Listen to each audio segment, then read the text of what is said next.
Wow, Dave Koltai. This is another round of What's on Your Pedalboard. I'm Don Carr, and Dave Koltai, this is amazing, man. You are killing it, dude. That sounds great. Well, thanks, Don. This is a rig I've been working on for a few years, since about 2021 when I started making my record, Daughter of Mercury, with Doug Wimbish and Will Calhoun.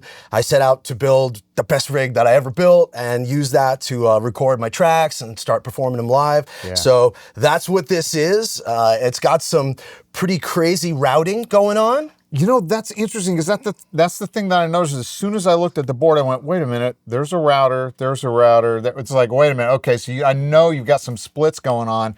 And one of the things that I noticed, and you can even hear it in that intro piece that you played, that it's everything's in layers. You know, you can hear the separation of the effects and stuff. Even though there's a lot of effects going on, you can hear them all individually, which I think is brilliant, man. It's a great sound. And that's definitely at the heart of what this rig does is all of the wet effects are in parallel.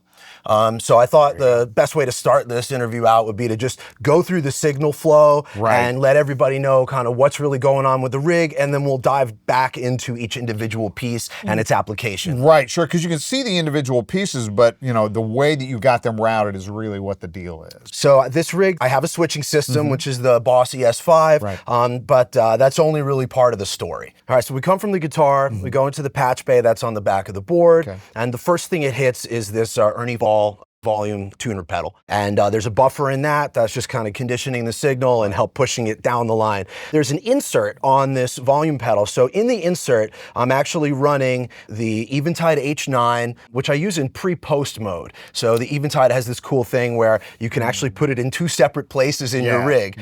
So one of the places that it exists is right up front. And then I'm also running this Boss GE7 equalizer that's been modded by Analog Man, which just gives it a little more high fidelity sound. And I just use that as a little bit of a treble boost and a little bit of a level boost. And that all then comes back into the volume pedal, which then goes into the ES5 switching system. Wow, that's cool. So your first effects are even before the switcher. Yeah, and that's cool, man. The switcher is set up in a pretty simple way. I actually only use 5 sounds. I have no banks. So it's just 1, 2, 3, 4, 5. Loop 1 is the compressor. Loop 2 is this tube screamer style pedal. Loop 3 is the Keeley Super AT mod, which is my heavier distortion kind of fuzzy thing. Loop 4 acts as a send that sends out to this radial shotgun, which then splits the signal in multiple places, one of which is just going back into the return of loop 4.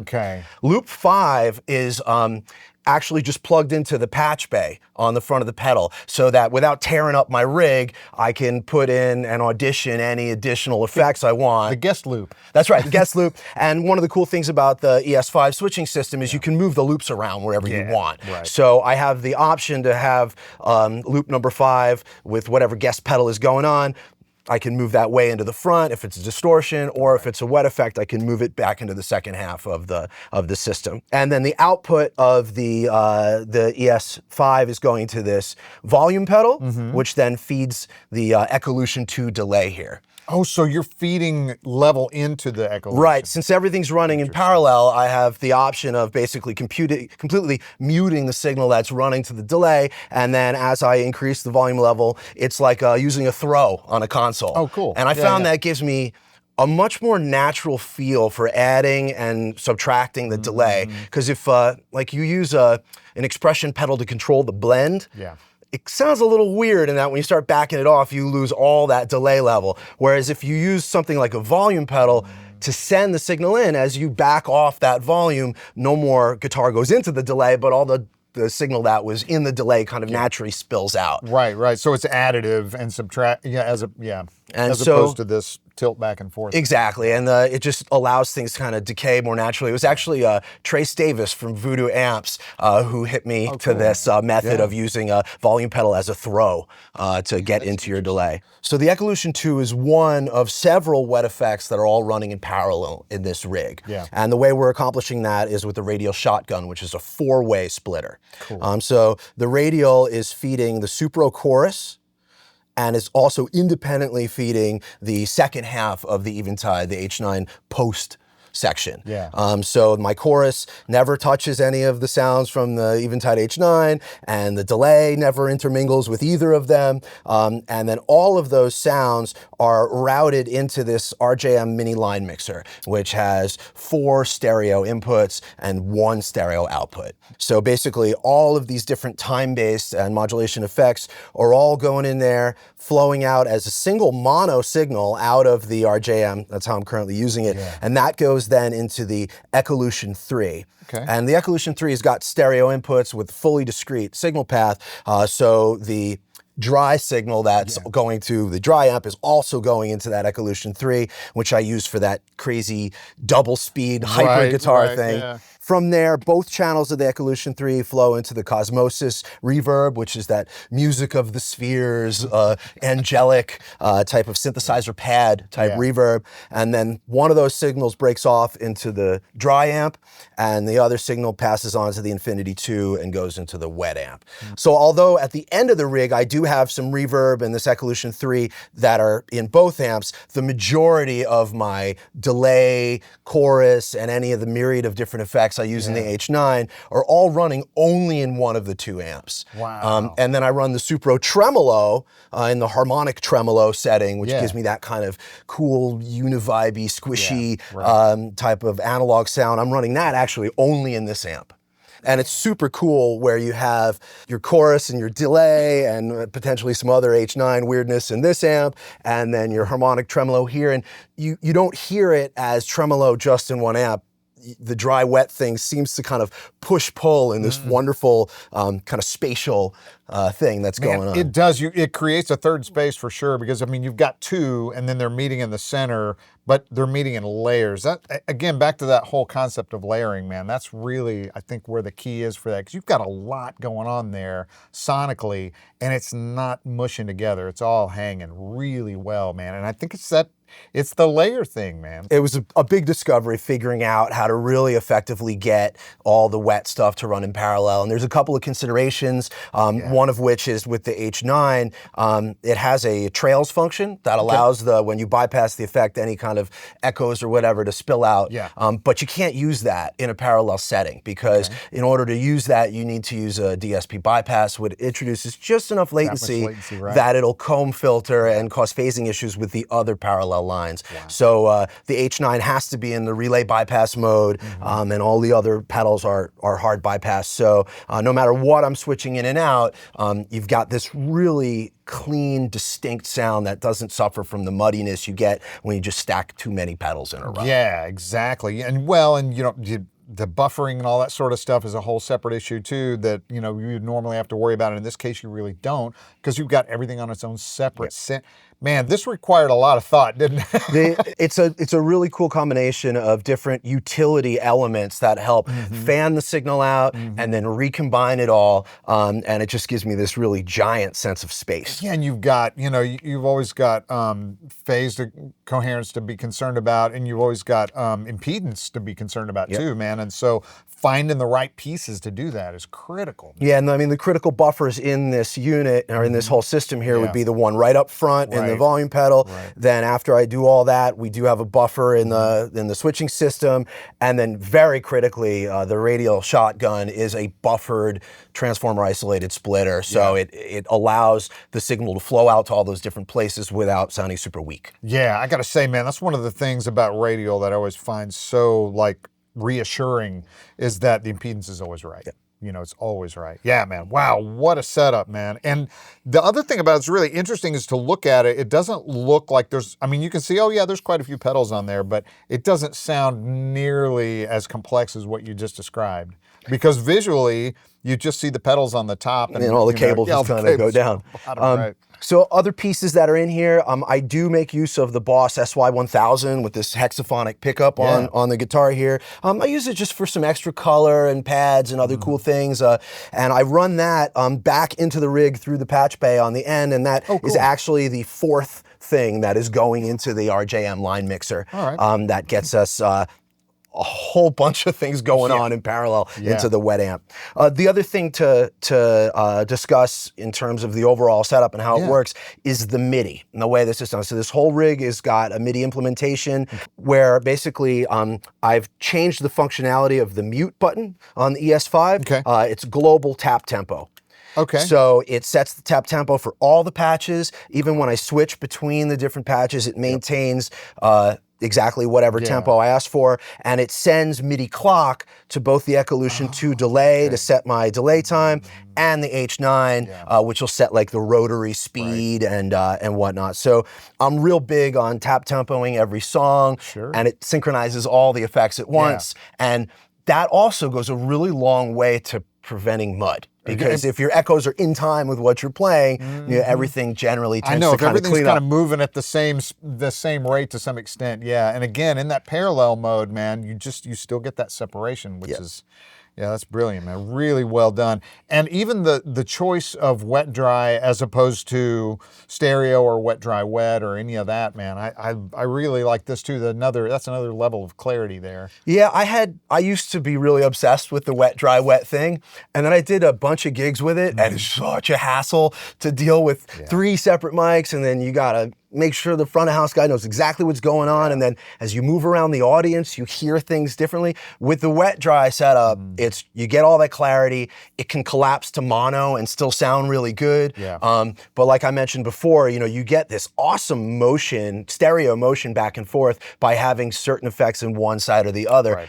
That I actually find at this point more compelling than the wet, dry, wet with the ping-ponging delays. Right, and the thing moving across. So that's the nature of the setup. Another piece that's cool to discuss here is the implementation of the ES5 and how I use it. As I mentioned before, I only have 5 presets. I don't use any banks whatsoever. In fact, I have the bank button repurposed on all the patches to just control the bypass on the H9. Oh, neat. Okay. And you know, one of the things when you have a switching system like this with MIDI is that any pedal that has got MIDI doesn't need to take up one of the precious loops. So I save all the loops from my analog pedals, and then I can use some of these auxiliary functions to toggle on and off via MIDI the other pedals that are able to deal with that. Yeah, man, and that's one of the great things about the Boss stuff in general is that you can repurpose those switches and set that stuff up any way you want. You know? So the upper row of the ES5 is just tap tempo and the H9 on and off. And then of the 5 buttons on the bottom, these are my 5 different sounds. But one of my favorite features of the ES5 is the C number feature, which is the currently selected number. Which means that whatever button is selected, when you hit it again, you can have it do something or any number of things. So what I do here is I basically, for each of my presets, I have some C number assignments that allow me to hit the currently selected patch and get an alternate patch. So you really got like 10 sounds. It's about 10 sounds, and so number 1 is just totally clean with no pedals on whatsoever. And that's another advantage of the switching system is you can have all these pedals and not have them in the signal chain. And I am very much as possible with all these effects. I try to be a purist. I love to plug directly into my amp. So whenever possible, I like the most direct signal path between the guitar and the amp. Patch 1 is just totally clean. When I hit it again, that introduces the compression. So that'll be like sort of, here's my clean sound.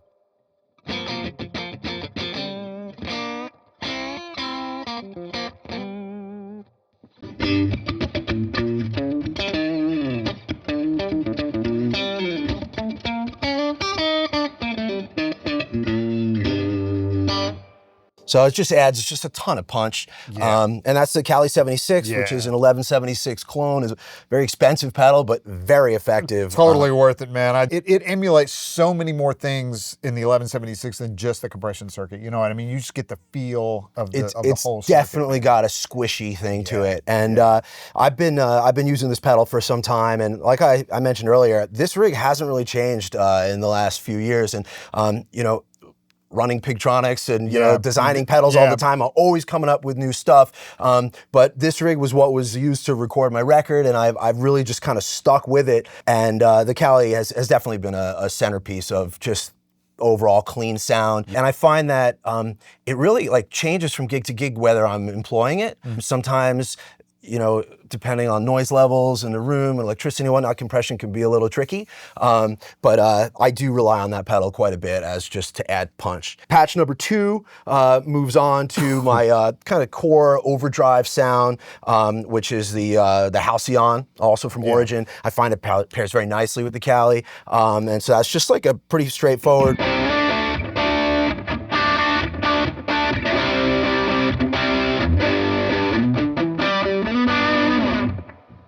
If I hit number 2 again, same thing. It introduces the compression nice. up front. So it's really the same deal. Number 1 is clean. Hit it again, you get clean with compression. Number 2 is dirty. Hit it again, you get dirty with compression.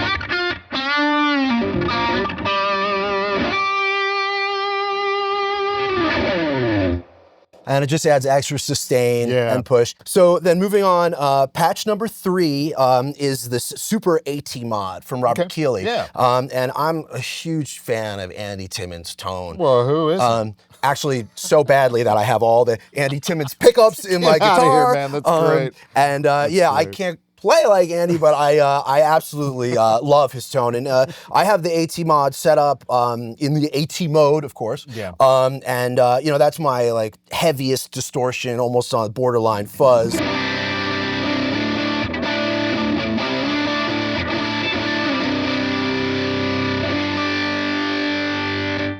You know, rock a little chorus with that, and we were straight up 80s.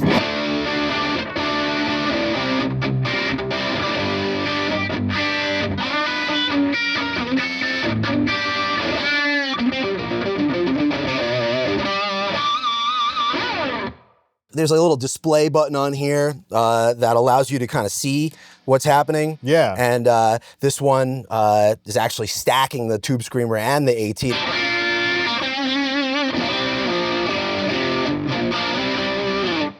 So that's the C number function for number 3. Okay, cool. And then for each of these 5 patches, a different MIDI command is sent to the H9 to change the patch on the H9. So for each of the 5 settings, I have it's my own dedicated kind of situation going on with the H9. Which is why you have the on-off button. That's right. On the, and I actually save all my patches in the H9 bypassed. Because generally it's not like the first, thing to go straight to it. We'll circle back around to the H9 and the different patches I use in a little bit. Number 4 is one I use all the time, and this is a rotary sound, and this is just like a clean.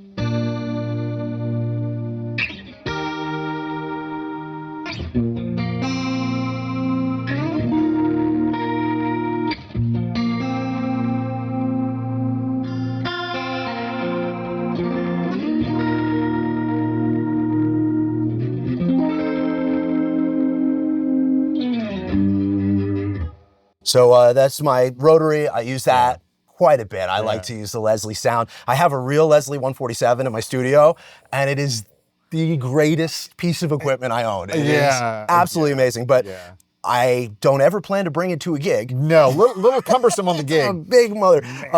So yeah, I rely on the H9 Leslie preset a lot, and I actually got that from Josh Smith. That's funny you say that, man, because he was talking about that when he was here with me, and we were discussing the H, because I was like, man, what is your rotary sound? That's the one thing that really stuck out. And he goes, oh yeah, that's my secret H9 patch. So you got it. So you, I got it because I watched that video, and I'm like, wow, that's a great rotary sound. So I sent him an email, and I'm like, hey man, Could you send me like the picture of the patch for that? And so he did. I tweaked it a little bit for my own taste, but yeah, he nailed it. That is like the best rotary effect I've ever played with in terms of really sounding like a Leslie. And then number 5 here is also kind of uses the H9, and it's just a like an auto wah.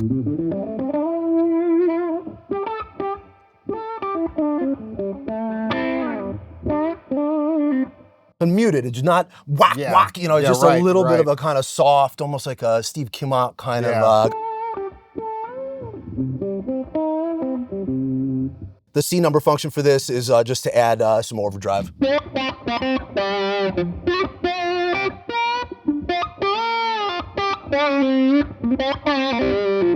I would say the auto you know it's working when you ruin your face.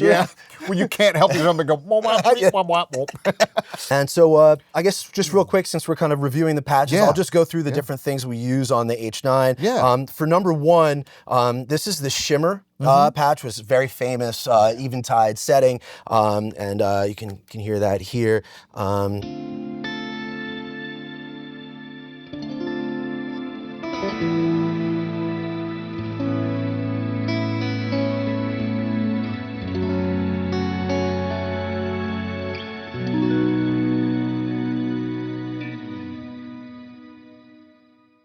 The shimmer is a little bit of a controversial effect in that it's not subtle, and it's got a lot of high frequency content because they're using an octave up to get this sort of angelic sound. And so I've been using this for years, but it always did kind of bother me, some of that sound.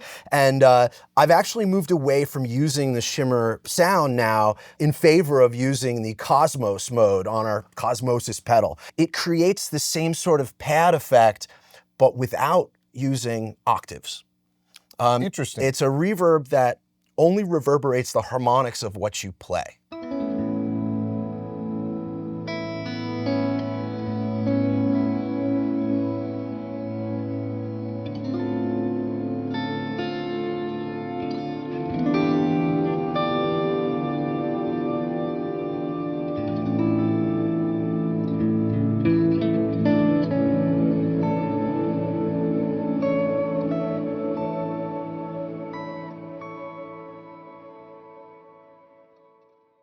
It's much less abrasive. Yeah, it is. But you can really, I mean, when you're paying attention, you can hear the harmonic content for sure. And especially, like, it was really interesting as you moved up the neck and the lower stuff went away, you can hear, okay, that literally is just harmonics of what you're doing there. And, you can do kind of cool, like, harp scale stuff.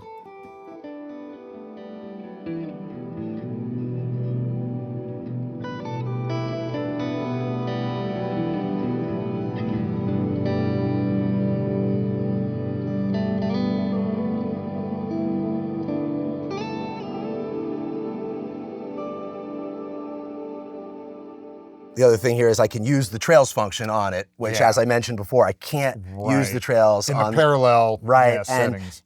Turning off the shimmer in the middle of it shimmering sounds very jarring. So I've actually kind of moved away from using the shimmer thing in favor of the Cosmosis, which took years and years to develop this thing. It's got a few other tricks up its sleeve, but that sound, the music of the spheres, that's like my main thrust with that. And whether it's the intro to the whole show and just kind of creating a vibe, or, in those more spatial moments, that's like my go-to. Yeah, that's killer though, man. It's huge, does engulf a lot of space, but it doesn't really completely get in the way. Like you say, it's not nearly as intrusive as the shimmer. With the shimmer, you have to play it to some extent. Yeah, and all of the octave up stuff, can really, really be kind of annoying after a while. But that said, the shimmer was certainly, an inspiration behind, trying to do something in that vein without the shortcomings of it with the Cosmosis. But anyway, we'll get back around to that pedal in a minute. In patch number 2, I use this really neat trombone effect, which is from the synthenizer. They've done something interesting here. It's a pitch tracking synth, but like with any pitch tracking type of device, there are some limitations in terms of how fast it goes. So instead of allowing it to glitch, they have this cool like slewing, almost like portamento type thing that's baked in there.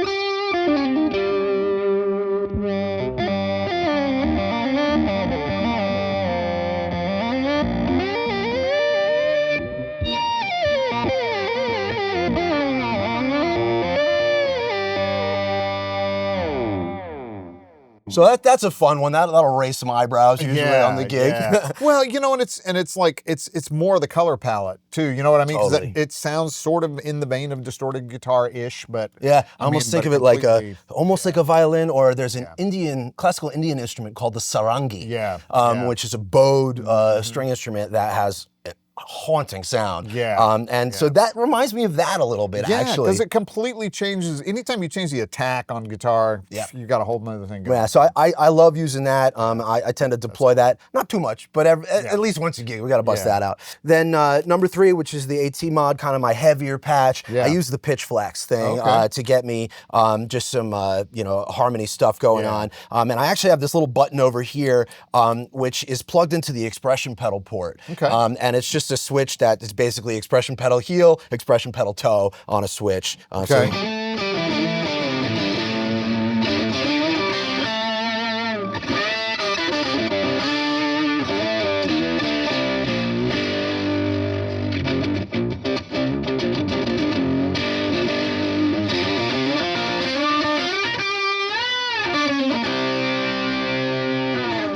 So those are all the various different kind of like special effects, and the H9's wonderful for its flexibility and MIDI, and it just can do so many things. And you want to edit your patch, you can do it on the phone, which is super fun. I would like to talk a little bit about some of my wet effects here. Start out with the Supro Trem, which I mentioned is actually running in the dry amp. This one is actually based on the harmonic tremolo found in Leo Fender's blonde amps from the early 60s.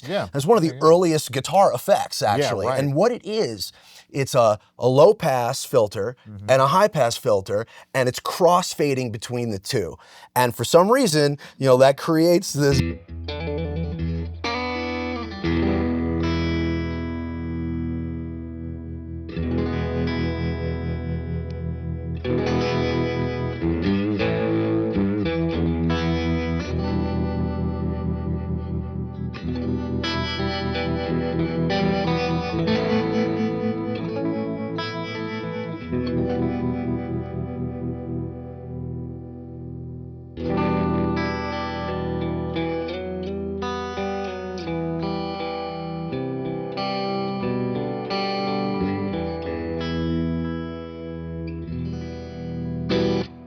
I don't know, it does it for me. I love that pedal. Man. Chewy is the word, definitely. So the next one up here would be the Supro Chorus.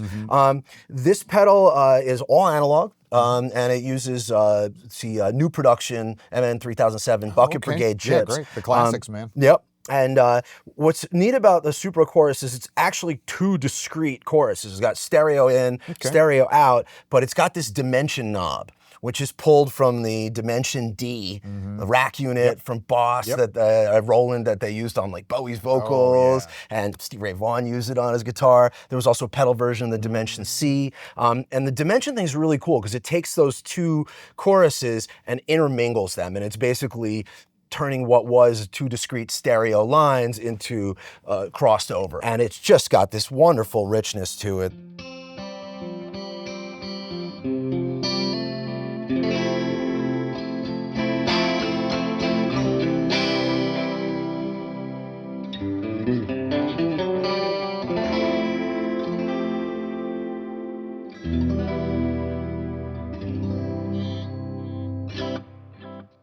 And as you can hear, no chorus on the echo. Yeah, right. Man, and you know what's interesting about that too is that it's one of the hardest things to do in voicing a chorus that I think is just getting the high end and the low end right. Because if the low end is bright enough, the high end is real shrieky, and vice versa, right? If the high end's warm enough, then the low end is muddy, and man, that just really covers the spectrum nicely. I really love this pedal, and it definitely brings out 80s Dave. But that's cool, man. But it can do a lot of different sounds. One of the things that it has that I like on it is it has a time control. Most choruses don't allow you to adjust the fundamental delay time that you're using to create the chorus effect, and this one does. So you can kind of get that more shallow, kind of crisp Andy Summers type of like Walking on the Moon, slightly watery, kinda, Or you can turn the time up much longer, and you get that more like Nirvana, kind of deep warbly chorus, Seasick Sailor almost. The other thing is that it has a vibrato mode, so the vibrato mode cuts the clean signal out. Right. Since I'm running in parallel and I already have my clean signal coming through from one of the other units, I always leave this in the vibrato mode. Oh, because you've already got the clean signal there. It's exactly right. So I'm not actually using it as a vibrato, I'm using it as a chorus, but it's chorusing against another branch of the parallel clean signal. Yeah. So you get that, you know, this. And again, it's only in 1 amp. Yeah. I love that. I feel like that helps with the clarity where you've does, got man. You get 1 and amp. again, you've got this going. Yeah. It's and beautiful, if man. you think about it, by keeping all of these delay-based effects only in one of the 2 amps, you've got one speaker that's just moving with your pick attack. Yeah. You don't, it's not trying to do all this other stuff. Yeah. And I feel like that really helps with the articulation and the punch of just the raw guitar note and lets all that modulation and spacey stuff kind of soar over the top. Yep. Because you've always got fundamental pitch and you've always got fundamental attack. Yeah. And, And then we have the Ecolution 2 delay. This is probably my favorite pedal I've ever made. This thing is like just a massively powerful delay pedal with a ton of different features, but I don't really use much of them. I use it as a just single delay tap with the dry kill turned on. Okay. So that when I hit the delay, Sure. I don't have excessive amount of dry signal coming through with all these parallel effects. Sure. And I leave it on most of the time, and I feed it with the volume pedal, as we talked about before. That's like a throw on a console type of idea. I've also replaced the tap tempo switch since I used tap tempo on the ES5. Okay. I actually hot rodded it where the tap tempo switch turns on the jump effect, which is like your twinkly toe. And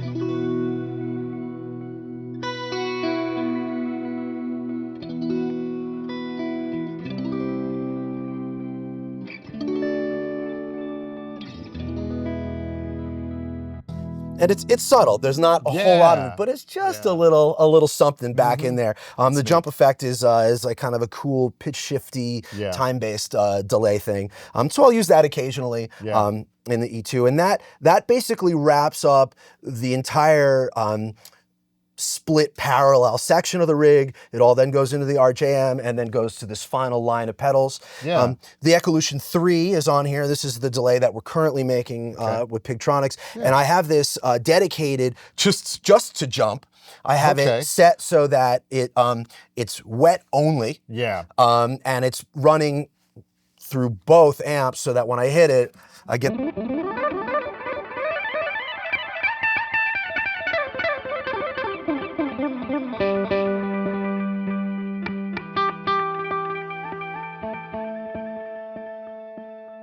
What is that doing? I don't even know, but I absolutely love it. Yeah.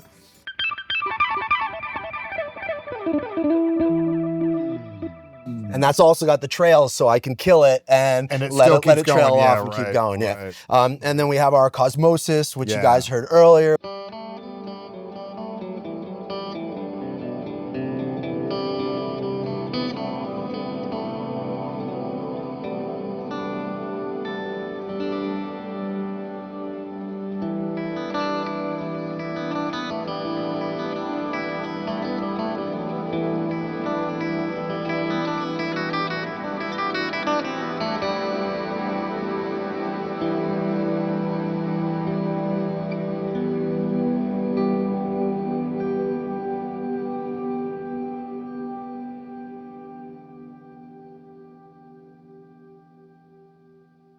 We spent hours playing with that sound. Yeah, no kidding, man. And then lastly is the Infinity 2 Looper, which I don't use a whole lot live, but I find incredibly useful for practicing. You know, I just really enjoy having the looper on the board so that if I'm inspired or write something new, I can just real quickly loop it and work parts over it and whatnot. So yeah, that's the whole rig. I guess the last piece that we didn't talk about pedal-wise is this Boss SY1000. The sidecar over there. That's right. And like I said, I like to use this just for some kind of cool extra flavors. Here's one, and I use it in parallel with the regular, you know, analog guitar. So like...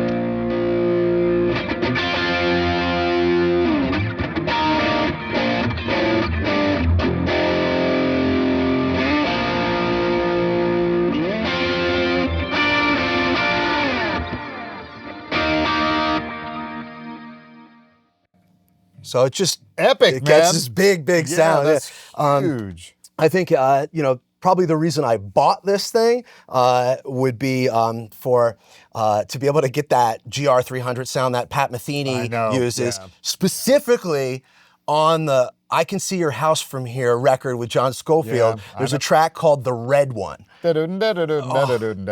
it's great. That is such a track, and when Pat Metheny comes screaming in with that GR300, yeah, I love that.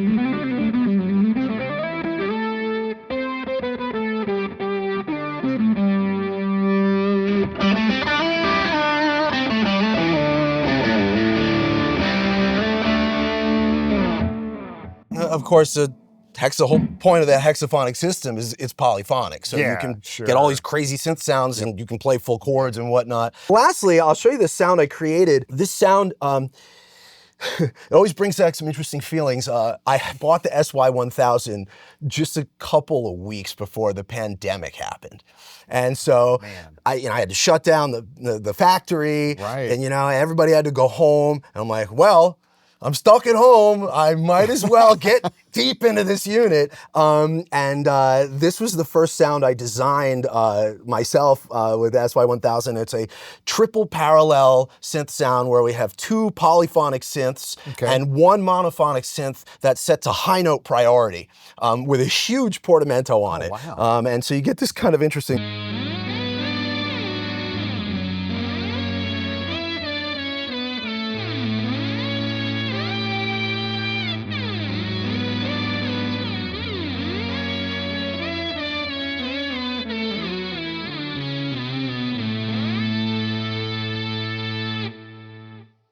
Not subtle, but really fun. That's cool, man, because it makes the melody really stand out. Yeah, and then you're doing. Absolutely, and then if you bring that in with the clean guitar.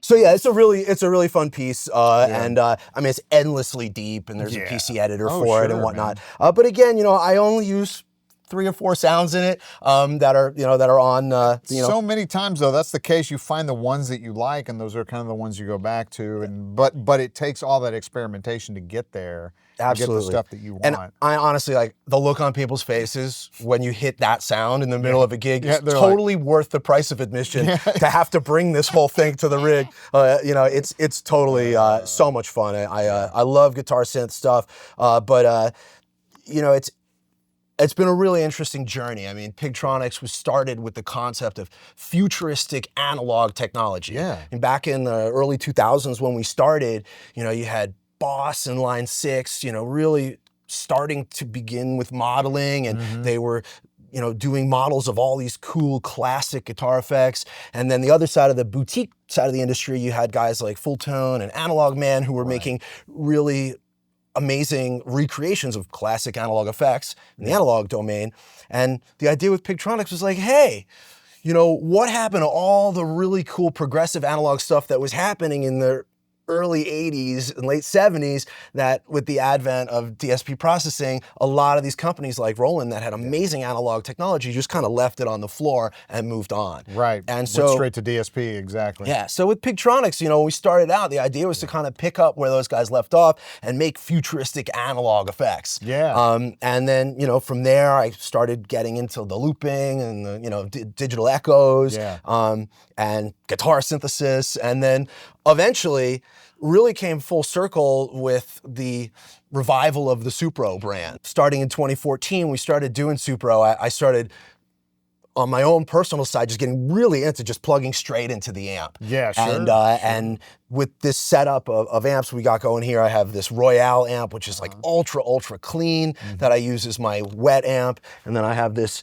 Delegate, which is our newest model that's made in the US that I use as my dry amp with this thing set to break up a little bit and kind of give me that juicy, squishy Class A thing. Yeah, and it's got so much character, man. Yeah. I mean, both those amps do, but that really has a very specific character to it, man. And Really nice. so this rig, brings together like many elements of the stuff I've worked on over the last 20 years, from trying to keep the signal path as svelte as possible by using the switcher to achieve that, where my basic clean sound is nothing on it. Right. Up through obviously the kind of futuristic effect stuff that we do with Pigtronix, especially with the Cosmosis.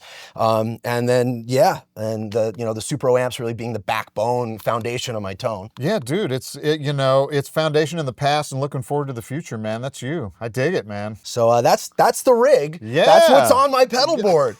Dave, what's on your pedal board? Now we know. Yep. Now we know. Hey, you know what? The one thing we didn't talk about, what's your power supply? I use the Eventide power factor. Okay. And I believe there's 2 of them I was down going to there. say, I think there might be quite a bit of power going on. Yeah, there's 2 of them down there. And, it's for all you kids out there with a lot of pedals, don't daisy chain your pedals. Don't do that. You absolutely want isolated, clean power for something as complicated as this. And man, the other thing we didn't really talk about is noise floor. Good grief, dude. It's like non-existent.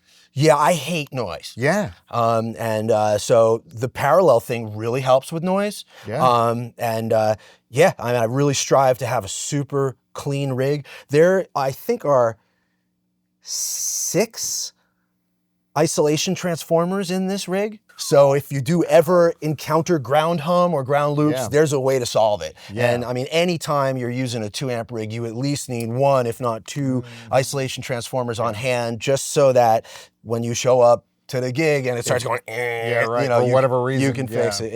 And I moved away from using single coil pickups because I found actually it really limited my ability to use compression. Especially in a live scenario, you turn on that compressor with a single coil pickup. In a clean setting, and it's like...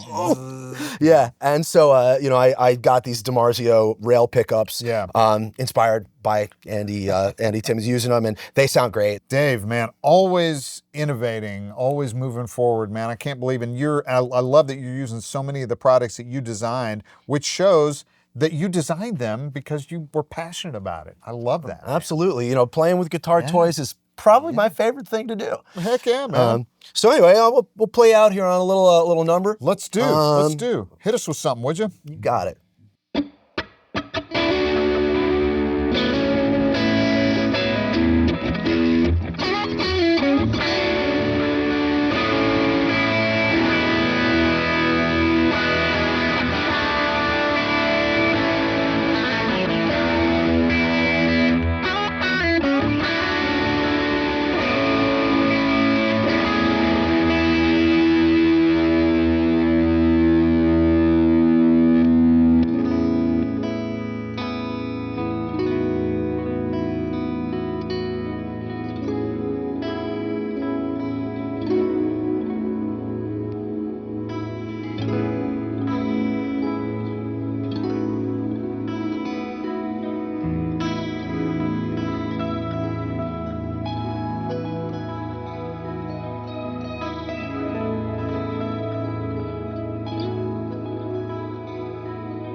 Thanks so much for being here. Oh, what a pleasure. Really appreciate it, man. Really appreciate it. I gotta say a big thank you to everybody at Sweetwater for being so incredibly supportive of Pigtronix and Supro, myself, over the last 20 years building guitar equipment. Really appreciate everything you guys do. And so if you got any questions about any Pigtronix, Supro, any of the other amazing gear that I showed you today, don't forget to call your Sweetwater sales engineer. That's right, or check us out at sweetwater.com. Thanks, everybody.